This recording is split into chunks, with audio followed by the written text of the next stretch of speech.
بسم اللہ الرحمن الرحیم۔ السلام علیکم ناظرین۔ آج جو موضوع تھا، کیونکہ میں دیکھ رہا ہوں کہ جو مجھے ٹیکسٹ کرتے ہیں میسیجز، یا مجھے میرے ذاتی فون پہ یا میرے واٹس ایپ پہ یا وی لاگ کے نیچے کرتے ہیں، تو بہت سو کی ڈیمانڈ تھی کہ 2018 کا الیکشن جو 25 جولائی کو ہوا تھا، اس رات کی کہانی جو آپ کے پاس ہے وہ آپ کی زبانی ہمارے سامنے آ جانی چاہیے، یعنی کہ میری کہانی میری زبان ناظرین کے آگے آ جائے۔ 25 جولائی 2018 کی ہوش شبہ رات، میرا خیال تھا میرے پاس ضمانت ہے، میں اس کو رقم کرتا جاؤں۔ یہ بہت ہی قیمتی واقعہ ہے۔ اس سے پہلے میں آپ کو چند واقعات بتا دوں۔ میں نے کالم لکھا تھا، کبھی یہ میں پورا پڑھ کے سناؤں گا۔ یہ کالم تھا 12 مارچ 2018، ابھی مسلم لیگ نون کی حکومت تھی۔ یہ جو آج کچھ ہو رہا ہے یہ اس کالم کے اندر موجود ہے۔ جو کوئی حکومت قائم ہونی تھی، میں نے اس وقت یہ تاثر دیا تھا یا اخذ کیا تھا کہ پیپلز پارٹی اور عمران خان کولیشن گورنمنٹ بنائیں گے۔ ہوا یہ کہ کولیشن گورنمنٹ تو بنی، لیکن پیپلز پارٹی بیٹھ تھی، وہ اس کا پورا ایک ٹاپک ہی اور ہے۔ اس کا میں ساری باتیں بتا دی تھی کہ نواز شریف کو نگران حکومت وقت میں پکڑ لیا جائے گا، ابھی نگران حکومت نہیں بنی تھی، اور یہ الیکشن جو ہے اس کو اس طریقے سے ریگ کیا جائے گا۔ یہ اندازہ لگائیں کہ جب بھی اس طرح کے الیکشن ہوتے ہیں یا اس طرح کے واقعات ہوتے ہیں، وہ پاکستان کو غیر مستحکم کر کے جاتے ہیں۔ 1971 کے الیکشن میں یہی ہوا کہ ہم نے ایک کھلواڑ کیا۔ جب آپ رائے عامہ کو یا ووٹ کو عزت نہیں دیتے، جب بھی آپ اس کو ٹھکراتے ہیں، جب اس کو انڈرمائن کرتے ہیں، پاکستان پورے کا پورا انڈرمائن ہو جاتا ہے۔ 1971 میں دیکھ چکے ہیں۔ 1977 کے اندر جو موومنٹ چلی تھی، اس سے کیا کیا اثرات نکلے۔ جب یہ ایک عام چیز نہیں ہے، ایک خاص اجزائی ترکیبی ہے۔ چنانچہ صورتحال یہ ہے کہ آج بھی ہم وہی کام کر رہے ہیں۔ 2018 کے الیکشن کو انڈرمائن کرنے کے لیے 3-4 سال محنت شاخت ڈالی گئی۔ نہ عمران خان اس وقت اقتدار میں تھا، نہ زرداری صاحب تھے سندھ میں یا کسی اور جگہ پہ۔ یہ جو کام کر رہے تھے، اس کالم کے اندر سارے ہیں کہ ایسا وقت تھا کہ وزیر اعظم نواز شریف تھا اور پاکستان کے سارے ادارے کہیں اور جو ہے رجوع کر کے بیٹھے تھے، وہ کہیں اور سے ہدایات لے رہے تھے۔ FIA تھی، SCCP تھی، اسٹیٹ بینک آف پاکستان تھا، جو ادارہ دیکھ لیں وہ کہیں اور دیکھ رہا تھا۔ پھر انہیں احتساب عدالت میں ہم نے کیا کیا نہیں دیکھا۔ ایک جو ہے جس طریقے سے عسکری اداروں کے لوگ جو ہے ججز کے کمروں میں پائے گئے، وہاں سے منہ چھپا کے نکلتے پائے گئے، کیا یہ خیر اس ملک کے اندر میں کہتا ہوں کہ وہ کہتے ہیں اس گول اور کوچا پھول، کچھ بھی نہ اٹھائیں، کاپٹ اٹھائیں، گند ہی گند ہے۔ اتنی تکلیف دہ صورتحال ہے کہ آپ کو تو میں کہتا ہوں یہ قطع نظر اس کے کہ ان کی چیزیں جو ہے یہ جملہ غیر متنازع میں آتی ہے، ان کی شاید پابندی بھی ہو کرنے پہ یا اس کو اچھے طریقے سے نہ لیا جائے۔ میرے لیے بھی یہ ایک ایستھیٹک آئسور ہے، میرے لیے بھی ایک جس کو کہنا چاہیے میری طبیعت پہ گراں گزرتا ہے کہ اس طرح اس لیول کی باتیں کروں۔ چنانچہ ہوا کیا کہ جو کچھ ہوتا رہا کہ نہال، دانیال، تلال، بدحال سب کو انہوں نے کہا نااہل کرنا ہے۔ چیف جسٹس سپریم کورٹ جو ہے، یہ سارا اس کالم میں تھا، یہ میں نے لکھا ہے کہ وہ کیمپین چلا رہے تھے، اور کس طریقے سے آپ مسلم لیگ نون کے لوگوں کو کہا گیا کہ یا آپ جو کاف لیگ بن رہی تھی PTI کی قیادت میں، کہ یا آپ کاف لیگ میں جاؤ یا قومی پارٹی میں جاؤ یا آپ باہر جاؤ، نااہل ہو جاؤ۔ تو چنانچہ یہ سارے ہم دیکھتے رہے کہ کیا کیا ہوا۔ مسلم لیگ نون کے جو ساتھ بیت رہی تھی، ساری چیزیں سامنے آ چکی تھی، کوئی کہہ نہیں سکتا تھا، نہ کوئی میڈیا پہ لا سکتا تھا، اجازت نہیں تھی۔ اب جب ہم سینہ کھول کے کہیں کہ اس ملک کے اندر ہم نے تو کبھی سیاست میں حصہ نہیں دیا، تو بیسیکلی آپ تصدیق کریں لوگوں کی۔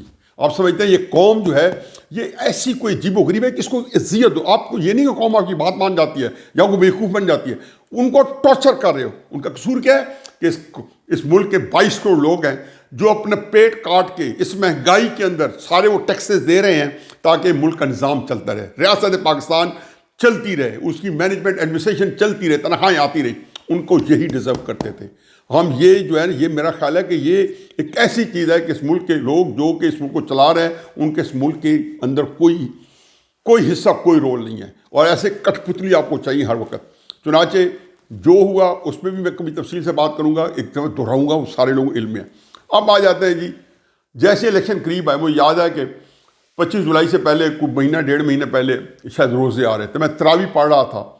اب پہلے دیکھیں کہ میرا بھائی نجیب اللہ خان 2013 کے الیکشن میں تحصیل دریا خان جو ضلع بکھر کی ایک تحصیل ہے، وہاں سے MP الیکٹ ہوا آزاد۔ اس میں خاص بات یہ ہے کہ جب وہ الیکشن کے لیے کاغذات فائل کیے تو تحریک انصاف نے ان کو MNA کا ٹکٹ بھی دیا اور ایم پی اے کا ٹکٹ بھی دیا، جو انہوں نے تھینک یو کہہ کے تحریک انصاف کو واپس کر دیا کہ مجھے کسی کے ٹکٹ کی ضرورت نہیں ہے، اور میں نے تحریک انصاف کے ٹکٹ پہ الیکشن نہیں لڑنا، چنانچہ آزاد ایم پی الیکشن لڑا۔ خیر اللہ کے اپنے نظام ہے، سب سے چھوٹا تھا، ہم 11 بہن بھائیوں میں سب سے پہلے چلا گیا۔ 4 اکتوبر 2014 کو وہ ہمیں داغ مفارقت دے گیا، میسو ہارٹ اٹیک میں وہ اللہ میاں کو پیار ہو گیا۔ اس کی جگہ سیٹ خالی ہوئی تو میرا دوسرا بھائی انعام اللہ خان، وہ ایم پی اے کا، وہ بھی آزاد جیتا، وہاں سے جیت کے آیا۔ اب 2018 کا الیکشن آتا ہے تو میرا چھوٹا بھائی عرفان اللہ اسی سیٹ سے، جو میرا خیال میں پی پی 90 ہے، اس سے الیکشن لڑا انعام اللہ خان۔ اب اس الیکشن کے اندر پھر وہ جیت گئے، تو تیسرا جو بھائی ہے عرفان اللہ خان، وہ پھر 2018 کے الیکشن میں امیدوار بن گیا۔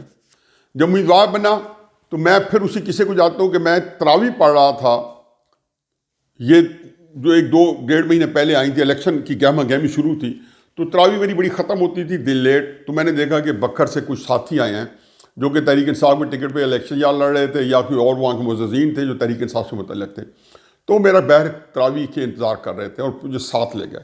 وہاں پہ مجھے انہوں نے زور دیا کہ آپ عرفان اللہ خان کو اجازت دیں کہ وہ آزاد لڑے، مسلم لیگ نون کے ٹکٹ پہ نہ لڑے۔ ابھی ٹکٹ کا فیصلہ مسلم لیگ نون کا ہوا ہی نہیں تھا، انہوں نے اپلائی کرنا تھا۔ میں سیاست کے اندر کبھی بھی پریکٹیکل پالیٹکس میں کبھی ملوث نہیں رہا۔ ایک ہی دفعہ میں سیاست میں پریکٹیکل جو ہے ملوث رہا ہوں، جب 1996-97 کے الیکشن میں عمران خان کے حلقے کو میں نے سنبھالا اور ان کا الیکشن لڑا۔ دوسری دفعہ 2001 اور 2002 میں نے عمران خان کا الیکشن جا کے سنبھالا، کیونکہ کوئی والی وارث نہیں تھا، میں اس کا وارث بن کے 2002 کے الیکشن میں 1 سال وہاں بیٹھا اور وہاں بتایا کہ یہ میاں والی کا آدمی ہے، اس کو الیکشن لڑوایا جائے۔ چنانچہ میں الیکشن میں پریکٹیکلی الیکشن میں کبھی حصہ نہیں لیا۔ میرے بھائی الیکشن لڑتے رہتے ہیں، میرے والدین لڑتے رہے تھے، میں کبھی ان کے اندر اس طرح انوالو نہیں ہوا۔ میرے اپنے یہاں کام بڑے ہوتے ہیں، میں ان میں انوالو رہتا ہوں، جو آپ دیکھ رہے ہیں اس طرح کے کام ہوتے ہیں۔ جب وہ الیکشن، تو میں نے انہیں بتا دیا کہ آپ یہ جو سودا مجھے بیچنے آئے ہیں، یہ میں اس کے اندر میری حتمی رائے ہے اور آپ بالکل آرام سے چلے جائیں، آپ لوگ بہت میرے لیے پیارے ہو، میں آپ کی بڑی قدر کرتا ہوں، آپ لوگوں کے خلوص کی، کہ آپ کو پتہ ہے کہ عرفان اللہ خان جو ہے نون لیگ کے ٹکٹ پہ اگر اس کو نون لیگ ٹکٹ دیتی ہے اور لڑتا ہے تو اس لیے مسائل ہوں گے۔ چنانچہ وہ خیر ان کو میں نے پیار محبت سے لوٹا دیا، انہوں نے بتایا کہ کیا کیا اسکیم بن چکی ہے، کیا نہیں بن چکی، وہ بھی کسی وقت چونکہ ان کی زبانی ہے، ان کی مانت ہے، مجھے زیب نہیں دیتا کہ وہ بتاؤں کہ انہوں نے مجھے کیا کیا باتیں بتائی ہیں، لیکن وہ بھی کوئی عام نہیں ہے، اچھی خاصی آپ کے ہوش و حواس اڑانے والی داستان ان کے پاس۔ اب جناب آ گیا ہمیں اپنے، جو میں جیو ٹی وی کے لیے ایک عرصے سے ان سے 6-7 سال سے منسلک ہوں، جنگ اخبار میں کالم لکھتا رہا ہوں۔ یہ علیحدہ بات ہے کہ 1.5 سال سے میرا کالم بند ہے، اور بہرحال اب پھر جیو کے اندر بھی میں پہلے 6 دن کرتا تھا پروگرام، پھر انہوں نے میرا پروگرام محدود کر کے 1 دن کر دیا ہے، جو رپورٹ کارڈ ہے، اور میں اس لیے جیو کو کبھی مجھے کوئی تکلیف نہیں، دوش نہیں ہو کہ جیو جس مصیبت اور جس پریشانی سے گزر ہے، میر شکیل الرحمان صاحب جس 6-7 مہینے اندر رہے ہیں، یہ میرا خیال ہے کہ ان بیچاروں کو، اور میں کچھ نہیں کر سکتا۔ میں نہیں چاہتا ہوں کہ میرے اس بیانیے کا جو بوجھ ہے وہ میر شکیل الرحمان صاحب اٹھائیں یا ان کا ادارہ اٹھائے، کیونکہ پہلے وہ اسٹرگل کر رہے ہیں، بڑی مار کھا رہے ہیں۔ چنانچہ یہ میں نے اپنا ویلاگ چینل شروع کیا ہے، اور آپ دوستوں نے اس کی پذیرائی جو کی ہے اب تک، میں اس کے لیے بھی آپ لوگوں کا بہت شکر گزار ہوں۔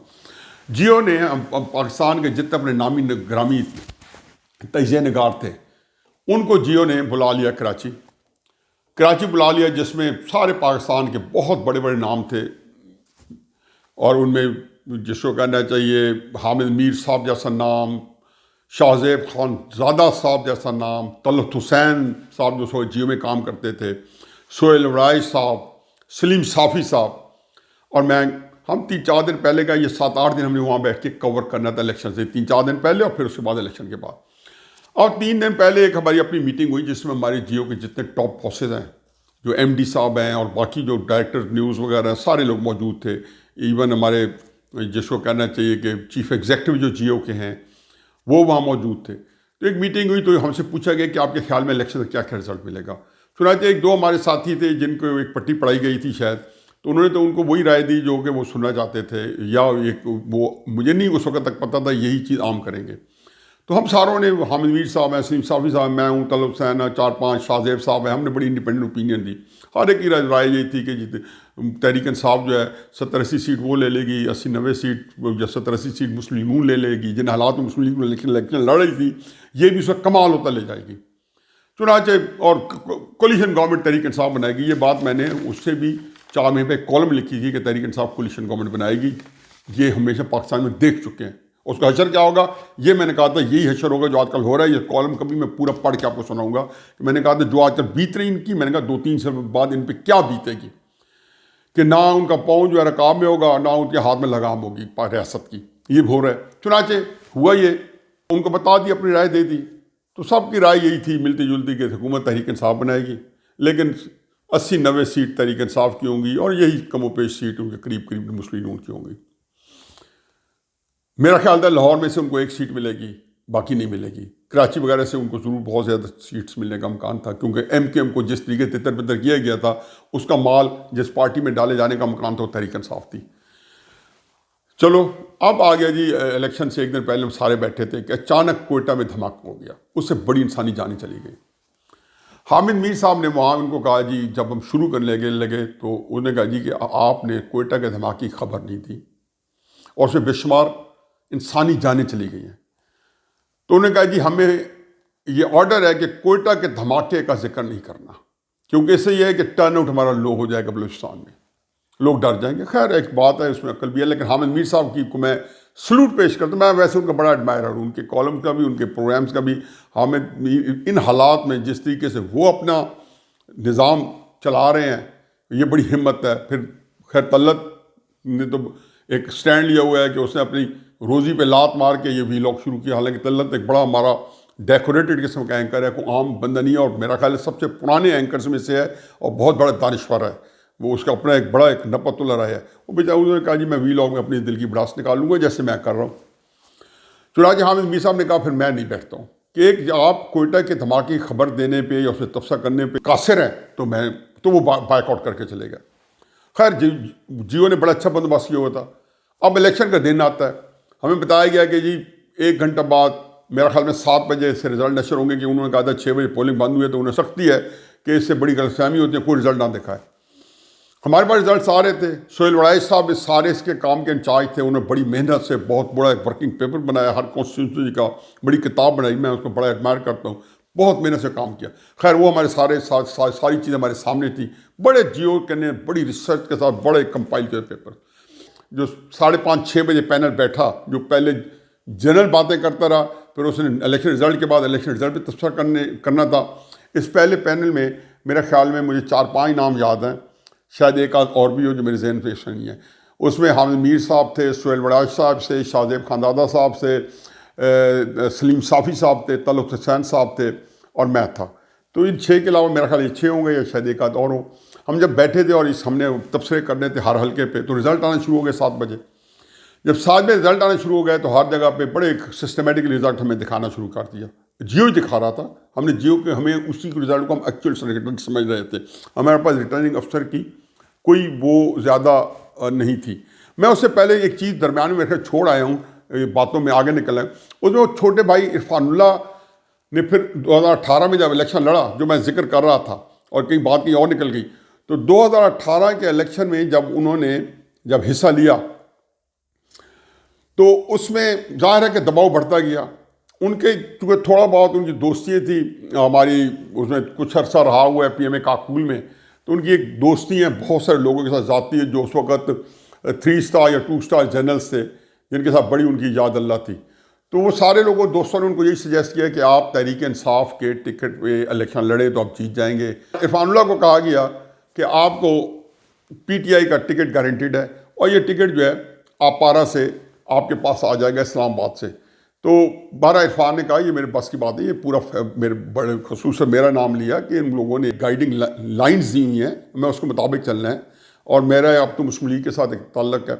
چنانچہ جیسے الیکشن آیا تو الیکشن کے ساتھ ہی ان کے اوپر پھر ایک بوچھاڑ آ گئی کہ آپ اس کو آپ ختم کریں، جس کو تو اس کے بعد وہاں پہ جو مولوی اکٹھے ہو گئے، انہوں نے کہا جی ختم نبوت کا بہت بڑا کرائسس ہے، اور نواز شریف صاحب کو یا مسلم لیگ نون کو الیکٹ کرنا یہ ہے کہ ختم نبوت جو ہے وہ بڑی متاثر ہوتی ہے، تو آپ ٹکٹ مسلم لیگ کا لیا تو آپ بہت بڑی مار میں آپ آزاد ٹکٹ لیں۔ جس دن مسلم لیگ کا ٹکٹ ان کے پاس اب آ گیا اور انہیں جمع کرا دیا تو سارا دن ان جو تھا پریزائڈنگ آفیسر تھے انہوں نے بیٹھے رہے کہ جی اگر آپ ٹکٹ چینج کرنا چاہیں تو ہمارے پاس آزاد سائن ہے. وہ میرے خیال 2 دن تھے تو دوسرے دن انہوں نے آخر میں جا کے ان کی انسسٹنس دیا اور پھر ان کو شیئر کا نشان الاٹ ہوا.